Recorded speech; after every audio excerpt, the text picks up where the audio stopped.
빨리 가고 싶다면 혼자 가라. 하지만 멀리 가고 싶다면 함께 가라. 아프리카 속담에 이런 말이 있습니다. 이 말이 진짜일지 오늘 두 분과 함께 가보겠습니다. 변상욱 기자, 정소연 변호사 두 분 나오셨습니다. 안녕하세요. 안녕하십니까. 혼자 가는 게 속 편할 때 많아요. 아, 그런가요? 야, 어려운 주제네요, 진짜. 예, 제가 이제 가족들하고 가끔 이제 뭐 여행을 가거나 그러잖아요. 그러면 저는 습관적으로 빨리 가요. 예, 그래서 굉장히 질책을 많이 받습니다. 너 혼자 왜 앞에 가냐. 우리 가족은 포기했던데. 아, 그래요? 참 같이 가는 게 쉽지 않다라는 거를 뭐 정말 얘기를 쉽지 하지만은 않습니다. 또 예, 같이 그런 아프리카 속담이었나 제가 그건 정확하게 생각이 안 나는데 옛날에 김대중 대통령이 자주 했던 말이 뭐냐면은 한 사람의 10걸음보다 10사람의 한 걸음. 뭐 이런 얘기를 예전에 김대중 경험을 대통령이 하셨거든요. 해보니까 예. 그거는 태도나 습관이 아니라 결의예요. 결의. 해내야만 한다. 예. 해내고야 말겠다는 결의가 같이 있으면 되는데 그게 안 갖춰지면 무지하게 이제 어려워집니다. 이제. 그러니까요. 같이 가는 게 이렇게 힘들다라는 거를 앞에서 얘기를 했는데 왜 이런 얘기를 하냐면은 오늘 이제 주제가 상생이고 오늘 이 자리에서 다뤄야 될 게 그중에서도 이제 상생 실험을 하고 있는 지금 이제 현장이 있거든요. 예. 광주형 일자리라고 이제 요거에 대해서 오늘 좀 집중적으로 다뤄볼 텐데 좀 삐걱삐걱 된다라는 소식이 계속 들어와서 어떻게 이거를 잘 우리가 풀어낼 수 있을 것인가 이 얘기를 좀 집중적으로 해보겠습니다. 예. 일단 광주형 일자리 얘기는 많이 들었는데 이게 뭔지를 잘 모르시는 분들이 있으니까 요거를 좀 역사 그리고 어떤 취지인지 좀 설명을 해 주시죠. 엄청나게 길기도 하고 복잡하기도 하고 저도 취재했던 저기 오래전이어서 가물가물한데 IMF 이후에 우리나라의 대기업 그룹들이 좀 힘들었습니다.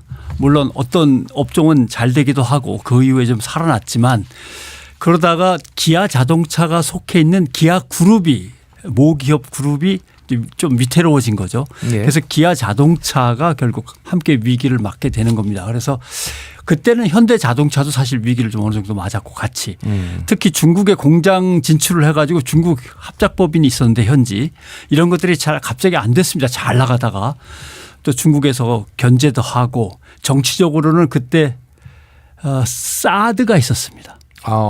예, 사드가 있어가지고 중국하고의 사이도 또 확 벌어지고 여러 가지 요인이 겹치면서 기아 자동차가 힘들어졌죠.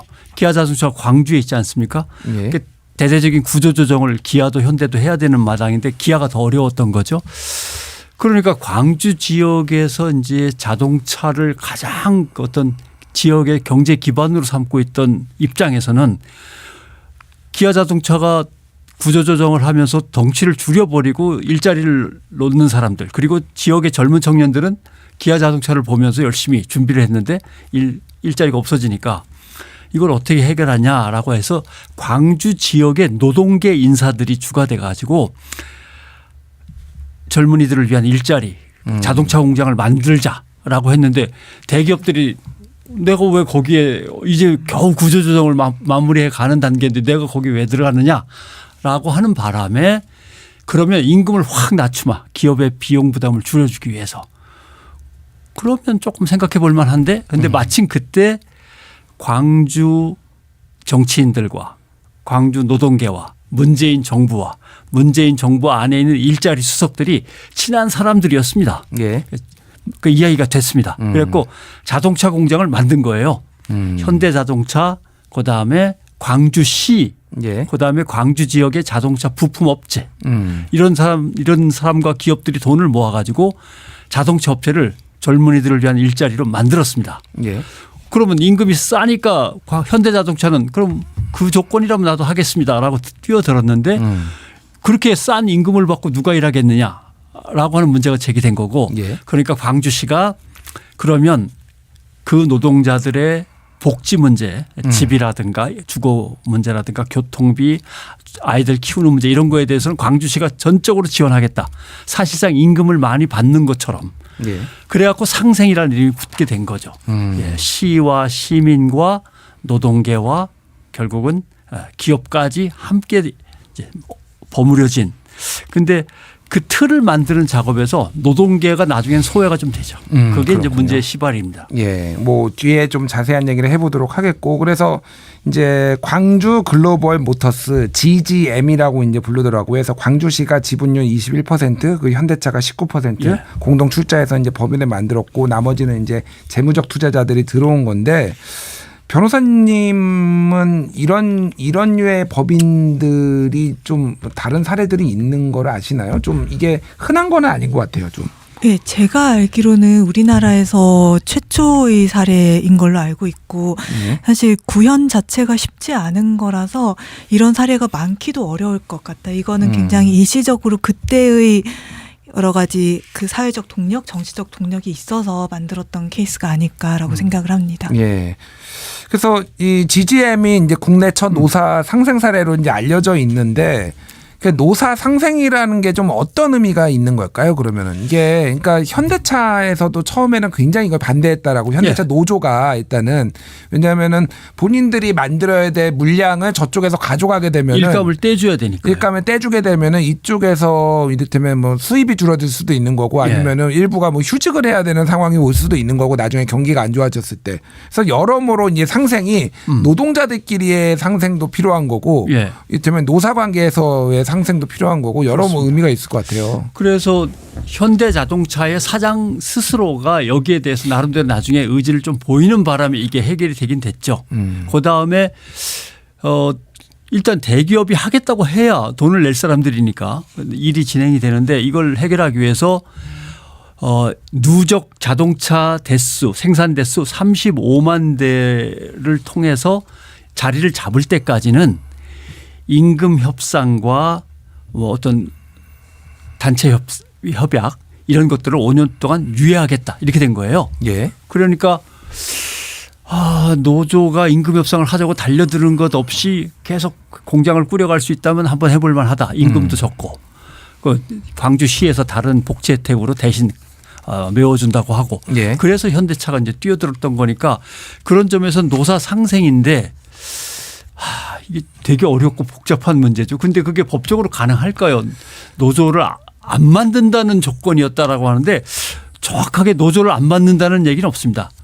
그러니까요. 이게 좀 궁금한데, 지금 언론 보도에 따르면은 뭐 누적 35만 대 생산 달성까지는 무노조 합의 원칙이 있었다라는 건데, 이게 법적으로 가능한 건가요, 이게? 내가 노조를 만들지 않겠다라고 모르겠어요. 이게 일단 법적으로 가능한지 좀 궁금해요. 제가 봤을 때는 가능하지는 않을 것 같은 게, 예. 왜냐하면 단결권이란 기본이 헌법상을 권리잖아요. 예. 그러면 이게 사적인 합의를 통해서 단결권을 행사하지 않겠다, 나의 기본권을 포기하겠다, 이런 식의 협의가 글쎄 가능할 것 같지 않아요. 그런 내용이 쓰여 있지도 않고, 사실 노동조합은 만드는데 노동조합에서 임단협의라든지 이런 것들을 뭐 안 하겠다, 이것도 사실은 단체 교섭권을 포기하는 것이기 때문에 네. 역시 가능하다는 생각이 들지 않고, 이거를 무노조 무파업 예. 이런 전제가 있었을 것으로 생각이 되지 않아. 이건 약간 해석상의 문제에서 뭐 이런 조건이면은 파업을 안 할 수도 있겠지? 이 정도의 느낌이 아니었을까요? 그러니까 정확하게 예. 문구는 임금 협상과 단체 협상을 유예한다, 이렇게 돼 있어요. 그러니까 노조를 안 만들겠다는 얘기도 아니고, 노조를 만들었는데 임금 협상만 안 하고 있으면 되는 거냐, 그 얘기처럼 들리기도 하고. 그럼 그거는 또 법상으로 타당한 건가? 이게 그 유예가 가능한가, 과연 사적인 합의로. 예. 좀 글쎄요. 저는 가능하지 않다는 생각이 들긴 하는데, 아직까지 그 부분은 우리가 법원 가서 다투진 않고 있으니까 예. 지금 노조가 만들어졌잖아요. 그래서 분명 예. 쟁점이 될 것 같아요. 올해 1분기에 이제 광주 글로벌 모터스에 기업별 노조 두 곳이 이제 들어섰다라는 거고, 말씀하셨다시피 지금 최환희 금속노조 광주 글로벌 모터스 지회장, 이제 노조 지회장이 언론 인터뷰에서 무노조 원칙은 합의 그 투자 협약서와 부속서에는 원칙이 없다라는 거예요. 그러니까 네. 이거는 서로 어느 정도 그냥 최대한 우리가 파업을 자제하고 그쵸, 딱 임금 그 정도 인상도 느낌. 자제하고 네. 우리 같이 한번 잘해보자라는 건데, 어쨌든 지금 노조가 만들어지고 아직 파업에 들어간 건 아니지만은 예. 어쨌든 이게 예상만큼 잘 안 되고 있으니까 이런 일들이 지금 벌어진다라고 보는 게 맞겠죠, 그러니까. 그렇죠. 그러니까 실제로는 또 부속 문서가 있다는 얘기도 있어요. 부속 문서로 5년 동안 절대로 임금을 협상을 안 한다는 그런 뜻은 아니야. 뭐 하려면 할 수도 있지라고 하는 쪽으로 설득을 시켰고 노조가 그걸 약속을 믿겠다라고 나섰고 그래서 그 노사민정협의회 그러니까 노동자, 사용자, 정부 그다음에 시민 이 네 가지 협의체가 물가 인상률을 감안해서 임금 협상이 아니라 임금을 조정한다라고 돼 있으니까 그런 작업은 있었던 것 같습니다. 계속. 그런데 노조가 단결권과 교섭권을 발휘해서 협상한 적은 아직은 없는 거죠. 예. 예. 자제한 거죠. 그러니까. 어쨌든 지금은 그 필요성을 여기에 노동자들이 느끼기 때문에 노조를 이제 만들었다라고 이제 보면 되는 것 같은데 예. 그러니까 노조에 가입한 이유를 좀 살펴봐야 될 것 같아요. 이게 좀 복잡한데 어쨌든 아까 전에 그 변사옥 기자가 설명해 주셨듯이 다른 그 완성차 노동자들에 비해서 임금은 낮은 편이고 한 4천만 원 정도 뭐 연봉 뭐 이렇게 언론 보도 나오던데 그건 네. 뭐 사람마다 좀 다르겠지만은 그 대신에 이제 지자체에서 광주시에서 사회적 지원을 해준다. 주거, 교통, 교육, 의료비 등 그래서 낮은 임금을 메꿔준다. 뭐 이런 게 이제 기본 어떤 컨센서스다 이렇게 보면 될 것 같은데, 근데 이게 잘 안 된다라는 거예요. 지금 사회적 지원이. 일단 아파트를 대대적으로 지어서 공급을 하려고 그랬는데 부지라든가 그다음에 환경 영향 평가 때문에 늦어진 겁니다. 그러니까 노동자들이 보기에는 살 집이 촥 공장 옆에 안정적으로 마련이 되어서 다들 입주할 수 있었어야 되는데 그게 일단 늦어지는 게 문제가 있고 예. 또 하나 광주에서 이미 주거지를 확보한 사람들은 굳이 그거보다는 자기는 돈으로 받는 게 더 나은 거죠. 예, 그런 또 갈등도 있을 수도 있고 여러 가지로 해서 계속 늦어지는 데다가 문제는 뭐 자동차가 만드는 대로 척척 팔려나가면 아무런 문제가 없는데 그게 안 되는 거죠. 갑자기 캐스퍼가 그렇게까지 막 팔려나가지 않고 전체적으로 경기가 침체되는 상황을 맞았으니까 그래서 수익성이 이제 뚝 떨어지는 거죠. 캐스퍼라고 하면은 그 현대차에서 나오는 경차 SUV, 모델. 예, 경차 SUV. 경차 모델. SUV. 예. 예. 현대차가 그것만 똑 떼어서 이 글로벌 모터스한테 만들어 달라고 위탁 생산을 부탁한 거죠.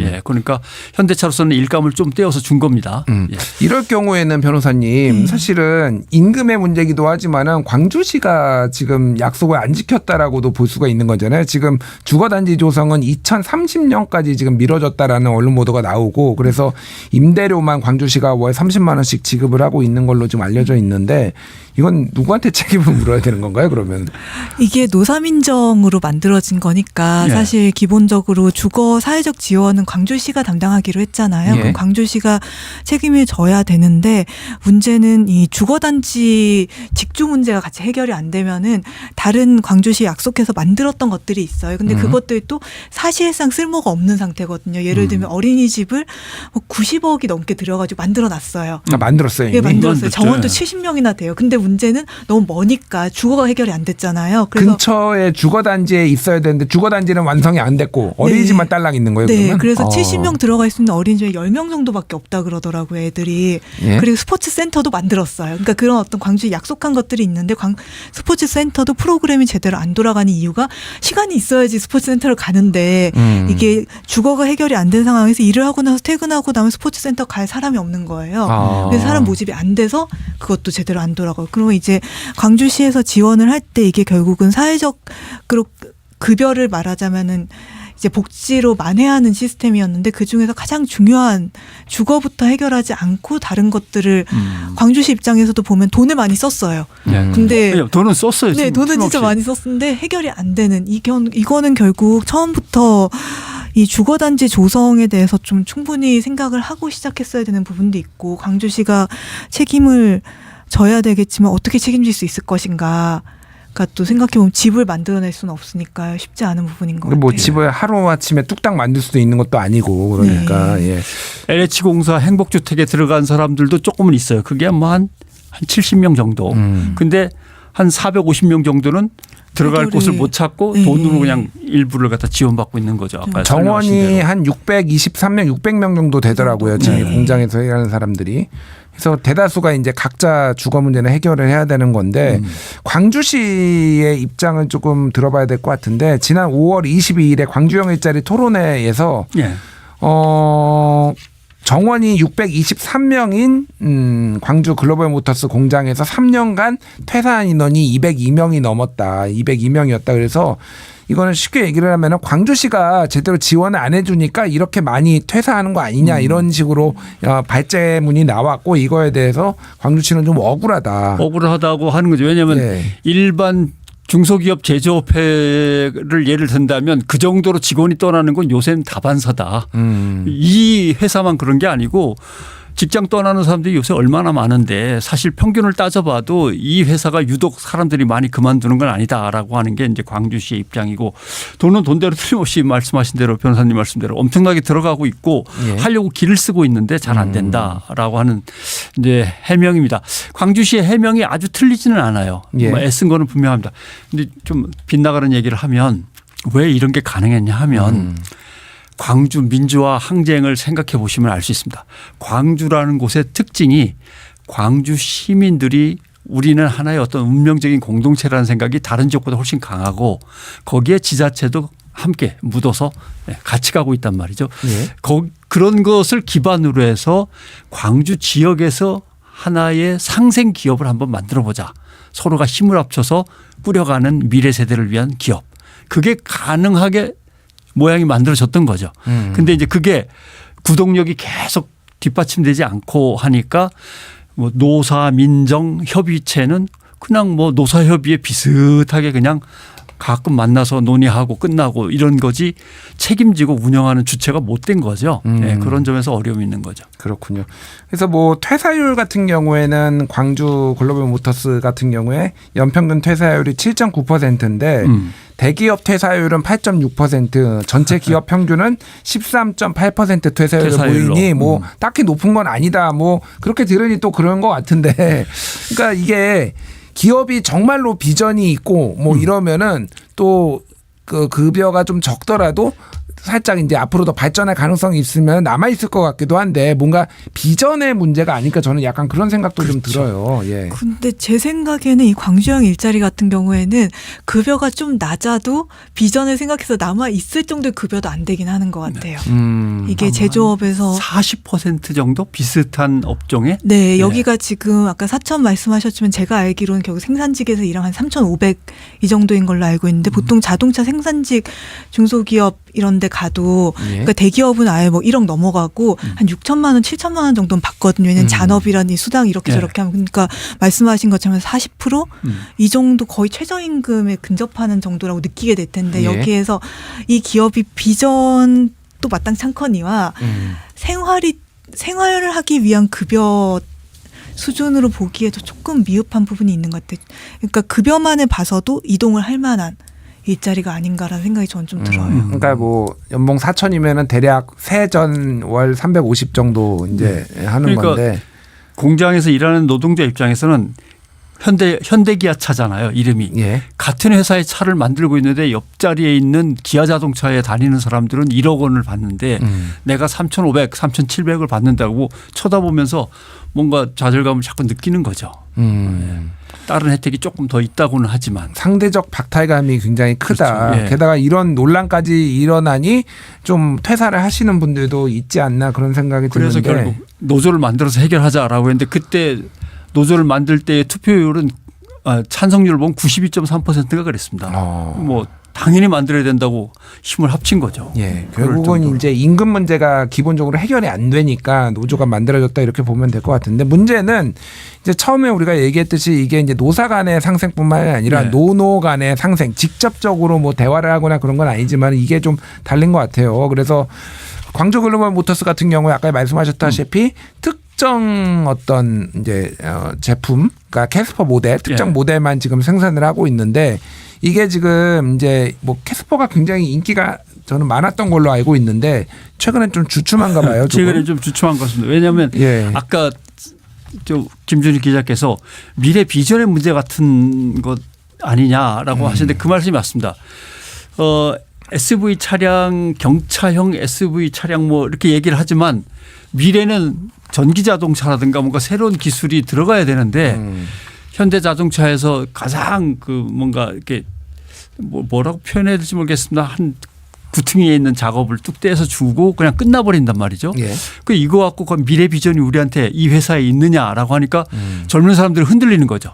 새로운 기술도 아니고 첨단도 아니고 근데 그냥 조립만 하고 있으라니 이게 과연 내가 이 회사에서 끝까지 커나갈 그런 비전이 되는가라고 하는 이제 의심이 그래서 자꾸 공부해서 다른 대기업으로 이직한다는 사람들도 많고 그런 상황인 거죠. 그렇군요.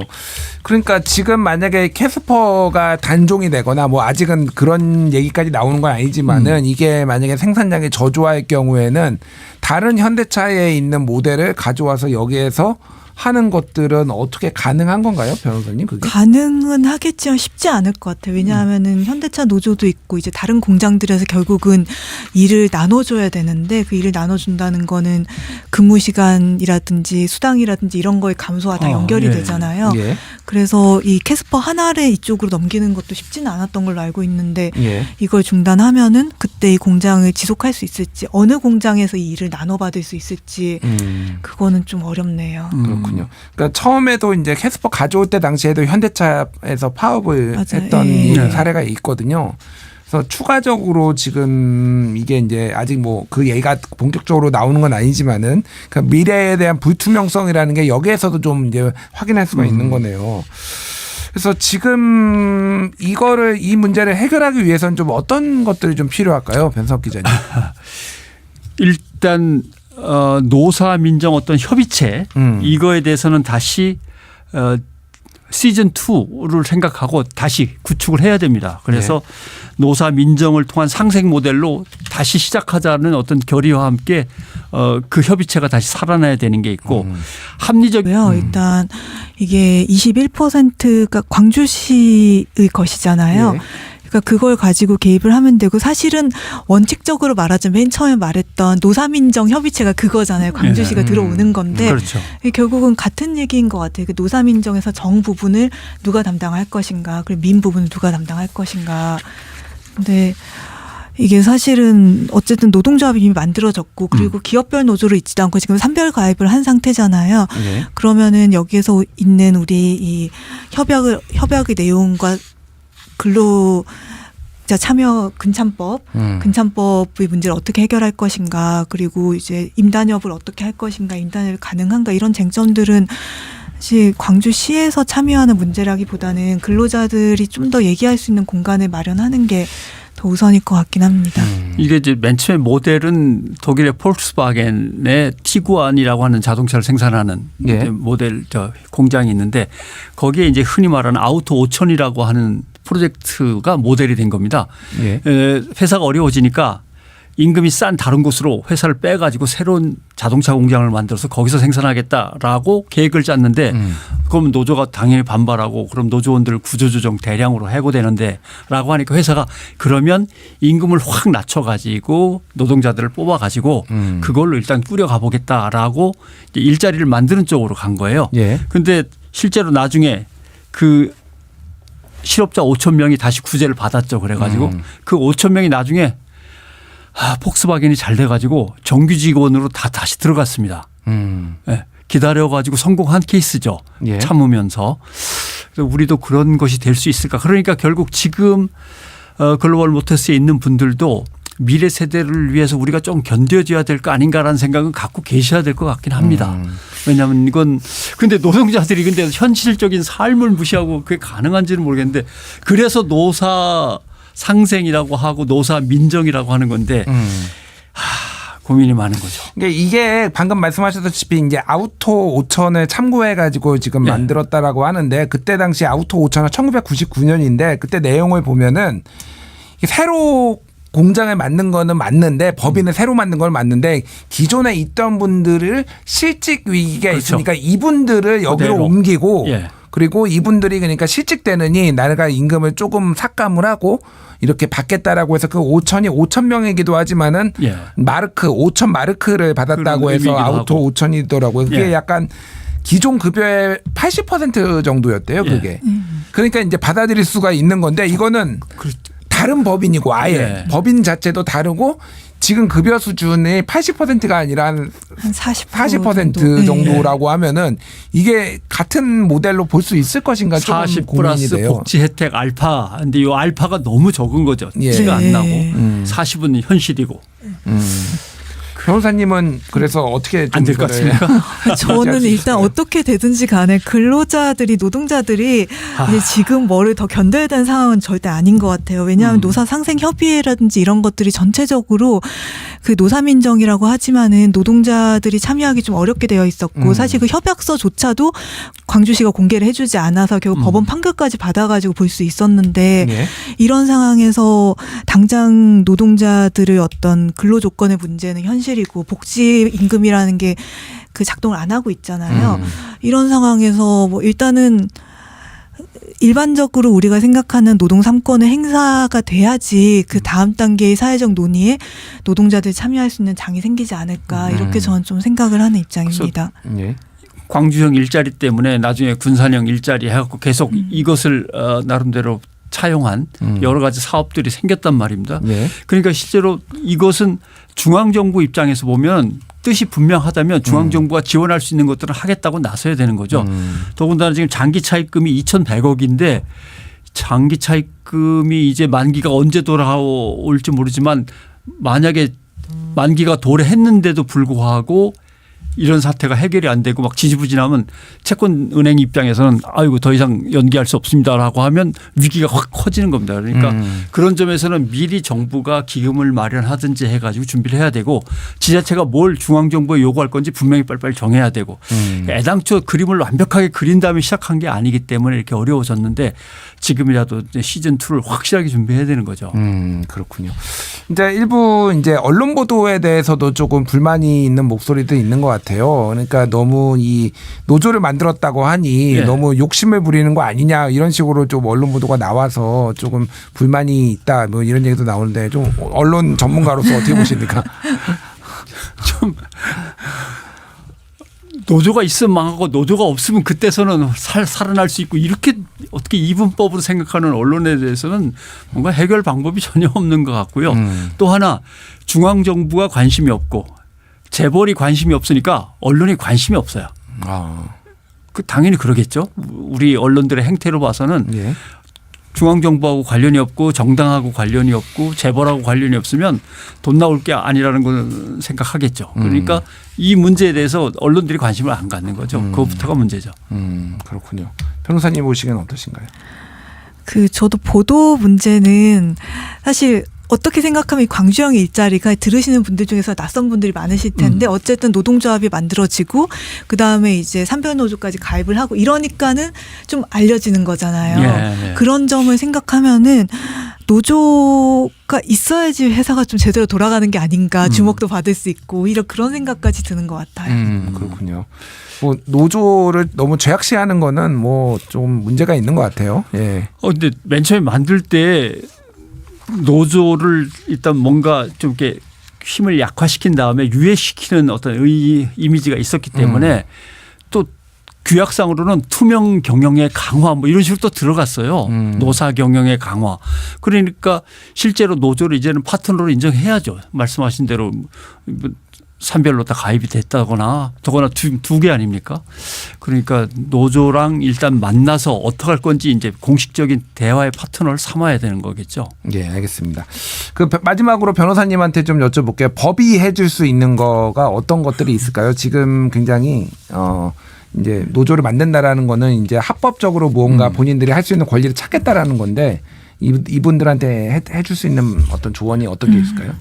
일단은 우리나라 노동법으로 할 수 있는 게 생각보다 많아요. 노동조합이 만들어지고 나면은 그래서 임단협이라든지 이런 것들이 그 협약서상의 유예 조항이 있다고 하더라도 일단은 헌법상 권리가 있고 노조법, 근참법 이런 게 다 있는 상황에서 합법적으로 가능한 것들을 해나가면서 제가 생각했을 때는 결국 한 단계 한 단계 깨나가는 방식으로 그냥 열심히 투쟁하시면 된다라고 생각이 듭니다. 알겠습니다. 네. 시간이 다 돼가지고 네, 시간 때문에 하실 말씀이 있는 것 같은데.